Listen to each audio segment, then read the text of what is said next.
Abra nossas Bíblias no Salmo 1. Glória a Deus. Salmo 1. Abra vossas Bíblias. Antes de começar a exposição, eu vou dar só um recado para a igreja, que a gente está com as mídias sociais, tá? No Facebook, YouTube, Spotify. A gente escuta as mensagens de outras pessoas. Se você quiser rever a mensagem, você pode entrar e escutar também as mensagens. Aproveita, se inscreve no canal, compartilha com os amigos, compartilha com a família, espalha o Evangelho. A igreja encontrou o Salmo 1? Amém. Obrigado. Posso ler, né? Bem-aventurado o homem que não anda segundo o conselho dos ímpios, nem se detém no caminho dos pecadores, nem se assenta na roda dos escarnecedores. Antes tem o seu prazer na lei do Senhor, e nela medita de dia e de noite. Pois será como a árvore plantada junto ao ribeiro, a qual na estação própria dá o seu fruto. E tudo quanto fizer prosperará. Não são assim os ímpios, mas como o moinho que o vento espalha. Pelo que os ímpios não subsistirão no juízo, nem os pecadores na congregação do justo. Porque o Senhor conhece o caminho do justo, mas o caminho dos ímpios perecerá.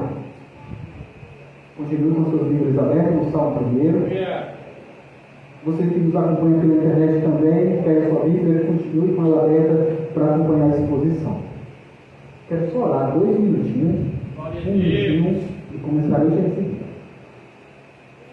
Senhor Deus, ó Pai que estás no céu, no trono da tua santa glória, diante de tu nos contempla, Senhor, contempla a tua igreja aqui presente. Ó Pai Santo, nesta noite, desejo ser boca sua, falar a tua palavra. Como dizia Charles Spurgeon, Senhor, o príncipe dos pregadores, quando um pregador prega a palavra, faz exposição da Santa Escritura, não é homem nenhum que fala, é o próprio Deus. E nesta noite, Senhor, quero falar para a igreja presente, tu mesmo, Senhor. Então, nos abençoe, em nome do Senhor Jesus. Senhor Deus, que eu vou falar para a glória do teu nome, exaltar o teu nome e edificação da tua santa igreja. Meus santos irmãos, esse é o primeiro salmo. Não sabemos de fato quem escreveu este salmo. Algumas pessoas têm dúvida, mas nós não sabemos de fato quem escreveu esse salmo. Alguns botam como Davi, mas nós não sabemos de fato quem escreveu o salmo primeiro. Mas também não sabemos quem foi que organizou o livro de Salmo. Os irmãos bem sabem, o livro de Salmo, na verdade, é o livro de cântico de Israel. Mas alguém pegou esses cânticos, reuniu e fez um livro, e deu o nome de Saltério, que significa louvor. Alguns suspeitam que seja Esdras, mas nós não sabemos. Mas, contudo, o Salmo primeiro, ele é um salmo de prefácio. Ele introduz aquilo que é os salmos inteiros, que fala do justo e fala do ímpio. É um salmo que mostra que tem 2 caminhos. Não tem caminho meio, não tem um terceiro caminho, não tem um quarto caminho, mas só existe 2 caminhos. O caminho do justo e o caminho dos ímpios. E qual nós seguiremos? Esse salmo é dividido em 2 partes. A primeira parte, entre o versículo 1 e o versículo 3, ele mostra o que os justos devem fazer, como os justos devem viver. Na terceira parte, ele mostra a ira de Deus contra os ímpios. Esse salmo é interessante para nós examinarmos. Ele começa dizendo, bem-aventurado. Para quem não sabe, a palavra bem-aventurado significa feliz, uma pessoa alegre. Então, quem é a pessoa que realmente é feliz? É uma pessoa que tem mansão, uma pessoa que tem milhares de seguidores nas redes sociais, uma pessoa que tem muito dinheiro na sua conta, uma pessoa que tem muitos bens, uma pessoa que tem muita fama. Uma pessoa que tem uma boa família, qual a resposta para tudo isso? É um bom e um sonoro não. Essas coisas, todas essas coisas que eu falei, são boas, são agradáveis, nos ajuda a passar pelos perrengues da vida. Mas esses fatos, isso que eu acabei de citar, não garante que nós seremos felizes. Pesquisas entre as pessoas mais bem-sucedidas contradiz o pensamento das pessoas financeiramente ruins. Porque as pessoas que estão financeiramente ruins, elas pensam que ser feliz é ter muito dinheiro, uma bela mansão. Mas os que têm dinheiro, eles chegam à conclusão em pesquisa de dizer que dinheiro não traz felicidade, palácios não traz alegria. A ponto de Augusto Cury dizer que encontrou milhares de miseráveis morando em mansões. Então, onde se encontra a felicidade? Daqui a pouco vocês vão saber onde é a verdadeira, onde nós encontramos a verdadeira felicidade. Um texto comigo. E o segundo, ele começa dizendo o seguinte: quem é bem feliz? O que não anda segundo o conselho dos ímpios, não se senta na roda dos escarnecedores, e também não se detém nos caminhos dos pecadores. Se nós observarmos, há uma degradação. Primeiro nós temos as pessoas, os ímpios. Quem são os ímpios? Muitos da nossa sociedade podem pensar que a pessoa ímpia é uma pessoa, aquelas pessoas extremamente malvadas. Mas no conceito bíblico, ímpios são todos aqueles que não estão diante de Deus, todo aquele que não se rendeu a Deus, todo aquele que estão afastados de Deus. Então, uma pessoa boa, uma pessoa que faz caridade, uma pessoa que ajuda o próximo, mas que está longe de Deus, essa pessoa é ímpia. Outro tipo de ímpio pode ser o religioso. Aquela pessoa que está na igreja, mas ela tem um conceito errado de quem é a pessoa de Jesus, da pessoa de Deus. Ela tem um conceito errado de Deus. Posso dar um exemplo? Por exemplo, uma pessoa que ela se diz cristã, ela vai a uma igreja cristã, mas ela pensa que o fato de ela ser cristã, ela pode fazer tudo o que quiser, que isso não vai afetar a sua vida, que não vai afetar a sua honra e nem o seu relacionamento com Deus. Pelo contrário, Deus tem a sua lei e os crentes seguem. E isso é também uma pessoa ímpia. Mas a segunda pessoa é os pecadores. Quem são os pecadores? Os pecadores é aquelas pessoas que pecam deliberadamente. Aquelas pessoas que buscam o prazer, as pessoas que vivem para si, aquelas pessoas que a única finalidade de sua vida é buscar o seu prazer. E vive no pecado, adultério, vive no roubo, vive múltiplos outros pecados que os irmãos conhecem. Esses são os pecadores. Eles estão completamente afastados de Deus. Mas nós também temos a terceira pessoa do Salmo 1. No último versículo diz: nos roda dos escarnecedores. Escarnecedores são aquelas pessoas que zombam de Deus. Aquelas pessoas que literalmente elas vão e zombam mesmo. Elas dizem: Deus não existe. Se Deus existe, é um Deus perverso, é um Deus covarde, é um Deus que eu não quero, é um Deus que eu odeio. Esses são os escarnecedores. Eles escarnecem de Deus, escarnecem de pastores, escarnecem de igreja, escarnecem dos crentes, escarnecem de todo o mundo. Esses são os escarnecedores. E o salmista começa dizendo o seguinte: que nós não façamos essas coisas. Porque um cristão, um crente, ele pode vacilar se ele der ouvido para o ímpio, para os pecadores e para os escarnecedores. Se os irmãos prestarem atenção, vai ter uma sequência. Primeiro, nós podemos correr o risco de dar ouvido o ímpio. Imagina que você encontra com uma pessoa que diz que não acredita em Deus. É uma pessoa maravilhosa, uma pessoa boa, ótima de se viver, não vive no pecado, mas ela não acredita em Deus. Ela tem um conceito errado de Deus. E ela vai encontrar o crente, a primeira coisa que ele vai partir da sua cabeça é a certeza que Deus existe. Mas imagina que depois de você encontrar com o ímpio, você encontre com o pecador, aquela pessoa que peca deliberadamente.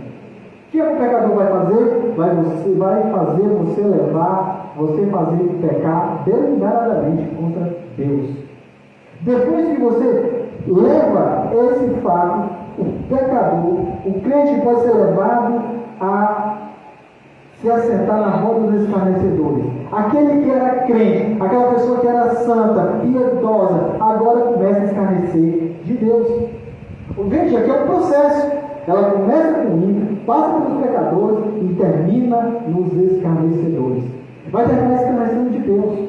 Você deve conhecer alguma pessoa por aí, né, que era da igreja, pessoa piedosa, alguns até pastores, mas depois ele sai da igreja, comete pecado, depois se assenta na roda dos escarnecedores. E começa a falar mal dos crentes, mal dos pastores, mal da igreja e mal de Deus.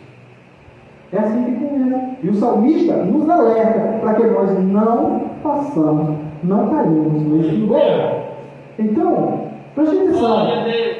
Mas o salmista passa para o versículo 2. E ele diz, vocês lembram que eu fiz uma pergunta: que é que faz o homem feliz? E a resposta está no versículo 2. Antes tem o seu prazer na lei do Senhor, e nela medita de dia e de noite. Quem é o homem feliz? É o homem que tem carrão, o homem que tem dinheirão, é o homem que tem casona, é o homem que tem casa de praia, é o homem que tem muita fama, é o homem que tem muitos fãs no Facebook, no Instagram, no YouTube? Não! O homem que é feliz é o homem que está aos pés de Deus, que medita na lei de Deus, vive para Deus. É muito invocado na nossa cultura cristã, evangélica, brasileira, que acha que louvar a Deus é simplesmente estar cantando. É tanto que algumas pessoas pensam que quando nós morrermos, nós vamos para o céu, nós vamos passar a vida eterna só cantando. É um louco. Porque o salmista diz que louvar a Deus, meus queridos irmãos, é meditar na lei do Senhor. É porque ele tem prazer na lei do Senhor. Se nós lermos o prefácio de Romanos de Martin Lloyd Jones, Martin Lloyd Jones vai dizer que estudar a palavra de Deus é adorar a Deus. Meus irmãos, estudar a palavra de Deus é adorar a Deus. Nós só podemos adorar a Deus verdadeiramente se nós estudarmos a palavra de Deus. Se nós não estudarmos a palavra de Deus, nós não damos louvor a Deus que Ele não quer, que Ele não aceita e que Ele não está pedindo. É só se nós observarmos para o livro de Malaquias. O pessoal estava indo à igreja, estava queimando sacrifício e Deus diz: não quero, fecha a igreja. Porque se nós dermos um louvor a Deus, um louvor que Ele não quer, um louvor que Ele não deseja, Ele prefere que a igreja fique fechada.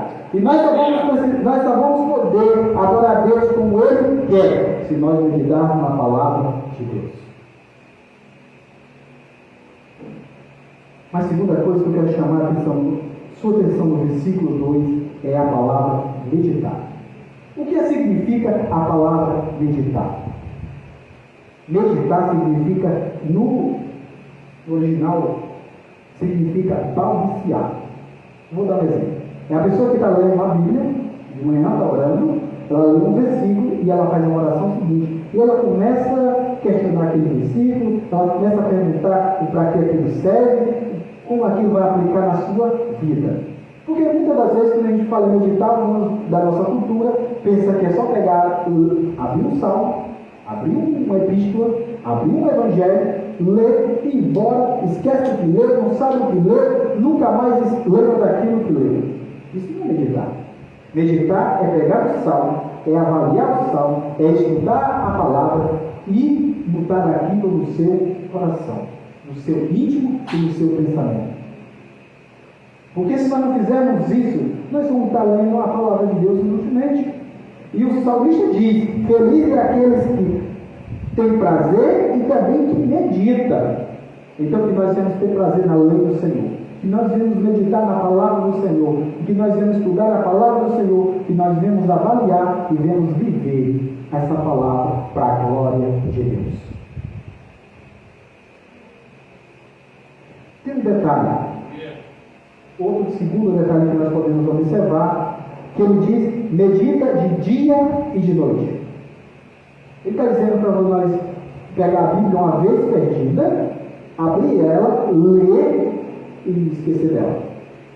Na nossa cultura também nós temos a mania de evangelho, nem vou falar dos outros, eu posso falar sobre o evangelho, nós temos a mania de ler a palavra quando? Quando estão passando por terreno. Aí, eu já escutei uma pessoa dizendo assim, ligando para outra pessoa, fulano, eu estou passando bons perrengues aqui em casa, o que é que eu faço? Aí a pessoa, olha que ela lê o salmo e vai dormir. Gente, essa palavra não é um gesto, essa palavra não é remédio para passar, ir embora e esquecer. Não, essa palavra é para meditar constantemente, porque o salmista diz, medita nela de dia e de noite. Não é só de manhã, não é só de dia, é de dia e de noite, é todo momento, não é uma vez por mês, não é uma vez por ano, todos os dias. Essa palavra tem que estar na nossa vida constantemente. Porque nós vivemos na nossa cultura que parece que o evangelho, a gente tem que orar quando está doente, quando tem alguém para morrer, que a gente tem que ler a Bíblia só quando estão passando por perrengue. Isso está errado. Porque o Senhor nos instrui, o salmista nos instrui pela sua palavra, e meditar nela de dia e de noite. Então que nós não devemos cair nesse engano, mas que nós devemos meditar na palavra do Senhor constantemente. Mas como será esse crente, essa pessoa que medita de dia e de noite? Ela será como uma árvore plantada junto ao ribeiro, que dá seu fruto no tempo certo. O que é que essa planta significa, uma árvore plantada junto ao ribeiro? Uma árvore plantada junto ao ribeiro, o rio, no caso, melhor nosso entendimento, é uma planta que tem acesso à água. Uma planta que tem acesso à água, ela vai dar melhor fruto e no tempo certo, e as suas folhas não caem, conforme está no Salmo. Isso significa que esse crente vai poder passar por tempestade. Nós passamos por problema, tempestade em nossas vidas, e que o Espírito vai sustentar nós ficar na igreja e na presença de Deus. É nós meditar na palavra de Deus. Porque muita gente vem para a igreja, passa um dia na igreja, e quando vem alguns perrengues, algumas dificuldades, ela pula fora. Porque ela não estava arraigada na palavra de Deus. Se nós estivermos arraigados na palavra de Deus, na primeira tempestade, na primeira banho de água fria em nossas vidas, nós vamos sair da casa do Senhor. Inclusive, deixa eu notar aqui, talvez quando nós se tornemos crentes, nós arranjamos mais problemas. Muita gente arranjou problema na vida porque se tornou crente. Porque quando a gente se torna crente, o Satanás se levanta e usa de tudo e de tudo para combater, porque o que ele mais quer é fazer os crentes desanimar. E se nós não estivermos arraigados na palavra de Deus, nós vamos acabar cedendo. Então, nós temos que estar arraigados na palavra de Deus, nós temos que ter alegria e nós temos que meditar constantemente. E nós queremos começar a aula junto à ribeira. E vai em verão? Vai, mas lá tem substrato para ela, lá tem água para ela, porque o Senhor é como um rio, como diz a palavra Jesus, rio de águas vivas, fonte de águas vivas. Então, que nós meditemos essa palavra constantemente. Glória a Deus. Mas eu quero passar para a segunda parte. Essa segunda parte não é mais alegre. Talvez é uma parte triste da Evangelho. Os ímpios não são assim. Quer saber como é os ímpios? Pois não são assim os ímpios, mas são como moinho que o vento espalha. Preste atenção. Os ímpios às vezes podem ser mais ricos, podem ter fama, podem ter exaltação na cidade, mas eles não são como crente. Nós devemos conhecer algumas pessoas que eram ricas, tinha fama, mas na primeira tempestade da vida ela se enforcou. O caso de um cara tinha mais de 100 bilhões de reais, 100 milhões de reais. Ele perdeu 25, deu um tiro na cabeça. Porque ele não tem sustentação, porque a alegria dele estava no canto errado. A felicidade dele estava no canto errado. A sustentação dele estava no canto errado. não estava arraigado no Senhor, estava arraigado no seu dinheiro. Quantas pessoas que estão buscando a sua felicidade, a sua alegria, a sua sustentação, está se sustentando na fama? Quantas pessoas estão se sustentando no filho? Quantas pessoas estão se sustentando no dinheiro? E quando isso cair, para onde é que vai a sua vida? Vai para onde? Vai se jogar por uma ponte? Vai se enforcar? Ou vai dar um tiro na cabeça? Porque essas pessoas não têm sustentação nenhuma. Mas não são assim aqueles que estão arraigados na palavra de Deus, que estão arraigados no Cristo Jesus. Uma das coisas mais fascinantes da história da igreja é uma história de uma mulher chamada Felícia. Ela foi presa. Ela era rica, mas ela chegou ao cristianismo. Os seus algozes disseram para ela: se você renunciar ao seu Cristo, você sai da cadeia e não vai ser comida pelos leões, e nem vai ser matada pelos degradadores. Ela disse o seguinte: não vou, eu vou permanecer firme. Seu pai foi a ela e disse: filha, você tem um filho, acabou de nascer, você vai morrer pela sua religião, pelo Cristo. Ela pegou um pote de água e disse: pai, esse pote aqui de água, ele pode ser pote de outra coisa? Ele disse: não. Ela disse para ele: pois eu sou uma cristã e eu não posso ser outra coisa. Glória a Deus. Diante da igreja de Cristo, diante do povo de Deus, não tem espada, não tem bala, não tem canhão, não tem forca, não teve leão, não teve nada que parou o povo de Deus, porque ele estava arraigado na palavra de Deus. Aleluia. É por isso que nós temos que estar arraigados na palavra de Deus. Mas os ímpios, não. Eles caem, eles dão braço a torcer e eles caem em desgraça. Mas o que tem para os ímpios, reservado para os ímpios, é coisa muito pior. Pelo versículo 5: pelo que os ímpios não subsistirão no juízo, nem os pecadores na congregação do justo. Nós sabemos que a Escritura fala que Jesus vai voltar. E ele vai. Glória a Deus. Mas ele não vai vir como um cordeiro. Um cordeiro que tira o pecado do mundo. Ele vai vir como um leão da tribo de Judá, porque ele vai vir para julgar os ímpios e o mundo, aqueles que não se converteram a ele, aqueles que deram as costas a ele, e ele vai separar o joio do trigo, o bode das ovelhas. Ele vai separar os crentes dos pecadores. Aleluia. Ele vai voltar. E não adianta as pessoas dizerem assim: não, eu não acredito. Não! Eu não acredito que Jesus exista. Eu não acredito que ele nem vai voltar. Eu não acredito que ele vai trazer juízo. Jesus é tão bonzinho. Não, ele vai. Porque a Escritura diz que ele vai. E o salmista diz que ele separará. E os juízes não subsistirão o juízo de Deus. Aqui, meu irmão, temos que dar mais uma advertência à igreja. É por isso que nós temos que anunciar o Evangelho àqueles que estão ao nosso redor. Glória a Deus. Não é porque eles precisam de uma cura, não é porque eles precisam de um milagre, não é porque eles precisam de comida, não é porque eles precisam de uma sopinha na boca. Não, porque eles precisam se arrepender, porque não vão parar no inferno. Vão parar diante da ira de Deus. E quando Jesus vier, será terrível, porque Apocalipse 7 diz que os homens tentarão se matar e não vão conseguir, porque tão grande é a ira do Cordeiro. É por isso que nós precisamos anunciar essa palavra com urgência.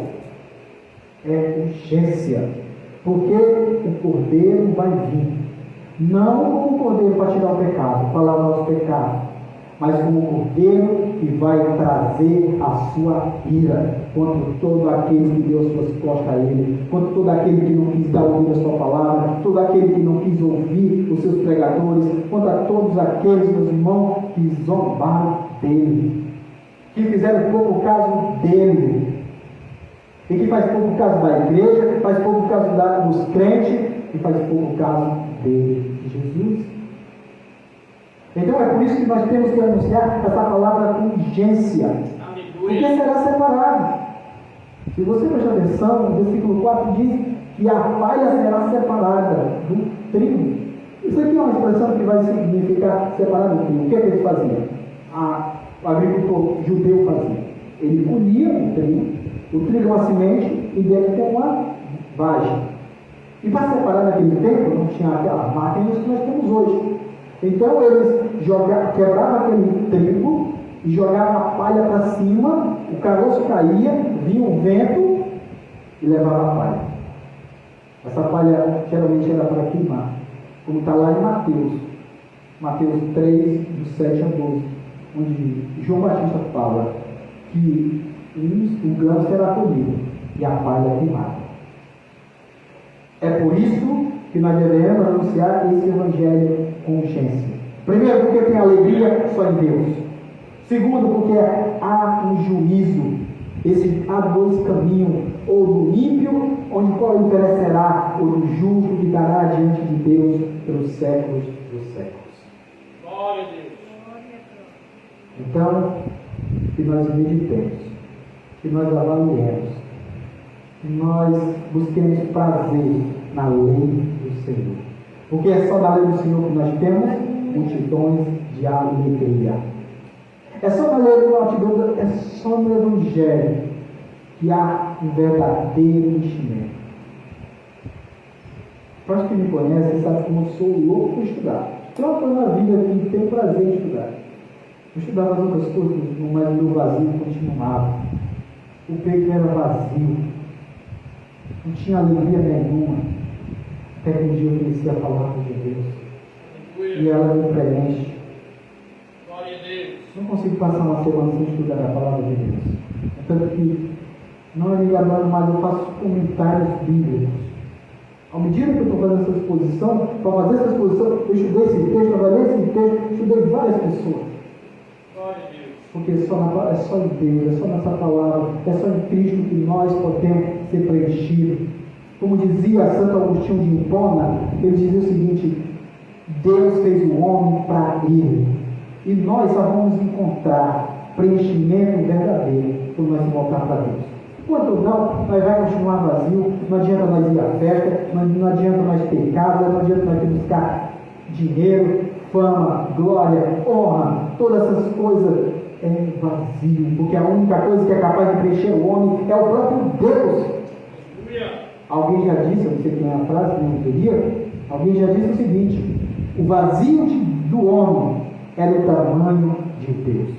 Nada consegue preencher o vazio do nosso vazio. Nada consegue preencher o nosso vazio. Porque o vazio do homem é do tamanho de Deus.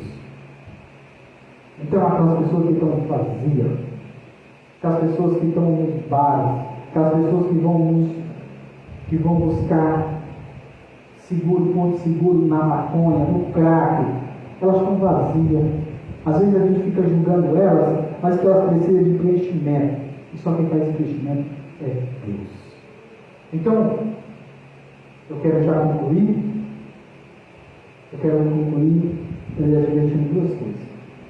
Você, como cristão, não busque escutar o ímpio. Não busque estar no caminho dos pecadores. Não busque se sentar na roda dos escarnecedores. Mas busque a palavra de Deus, meditar na palavra de Deus dia e de noite, porque você será como uma árvore plantada junto ao rio. Aleluia. Segunda coisa, anuncie essa palavra. Anuncie. Olha a Deus, peça a Deus, por Deus, Espírito Santo, o Espírito Santo vai na frente, quebra os corações, aquebrante aquelas almas e que elas possam se converter, porque senão vai vir juízo sobre elas. João 3,36 diz que todo aquele que não está em Cristo está debaixo da ira de Deus. Então, anunciemos essa palavra com urgência. Que Deus nos abençoe em Cristo Jesus. Inclusive, você pode nos ajudar a espalhar a palavra de Deus através das redes sociais. Através do Facebook, através do YouTube, você pode espalhar para a sua família, fica à vontade, as palavras sendo meditadas e anunciadas, e você pode espalhar. E pode ficar, que Deus abençoe cada um que está aqui. Eu quero orar, pode ficar sentadinho, e vou passar o trabalho seguinte para o nosso pastor. Eu quero orar, Senhor Deus. Aleluia. Ó Pai, Tu que estás no trono da Tua glória, de onde Tu nos assentas, onde Tu vê a Tua igreja, Senhor Deus, Tu és tão maravilhoso. Tu nos resgataste, Senhor, da perdição, nos livraste do pecado e nos colocaste, Senhor, no Seu colo. Senhor, enche esse povo de alegria, o povo santo, que esse povo se torne santo dia após dia. Meu Senhor, que nós busquemos a Tua palavra dia e noite. Constantemente nós estamos meditando na Tua palavra. Que nós sejamos, Pai, Senhor, como aquela planta arraigada no beiro de um rio, o qual o Senhor dá o seu fruto na estação correta e não perecerá, as suas folhas não cairão. Meu Senhor, que Tu, Senhor, venha ser conosco, venha nos encher de gozo, Senhor. Senhor, mas também, Senhor, venho te orar para que nos encoraje a anunciar a Tua palavra aos simples, aos perdidos, aos pecadores, aos escarnecedores. Senhor, porque senão, Senhor, eles serão fulminados pela Tua ira. E Tu virás, Senhor. Tu virás, sim. O salmista diz, Senhor, que há um julgamento. E o dia do julgamento é o dia que Tu apareceres nos ares, Senhor, e será terrível, Senhor, aquele dia para os ímpios. Senhor, nós temos muitos ímpios na nossa família, muitas pessoas que não se converteram a Ti, muitas pessoas que não deram ouvido ainda a Tua palavra. Meu Deus. Liberta.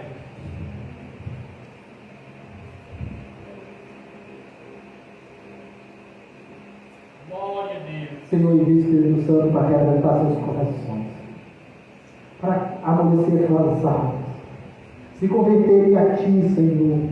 Porque só no sangue do Cordeiro há salvação, só no sangue do Cordeiro há livramento da Tua ira. É isso que eu tenho te falar nessa noite, Senhor. É isso que eu tenho te clamar nessa noite. Abençoa a Tua igreja grandemente. Em nome do Senhor Jesus.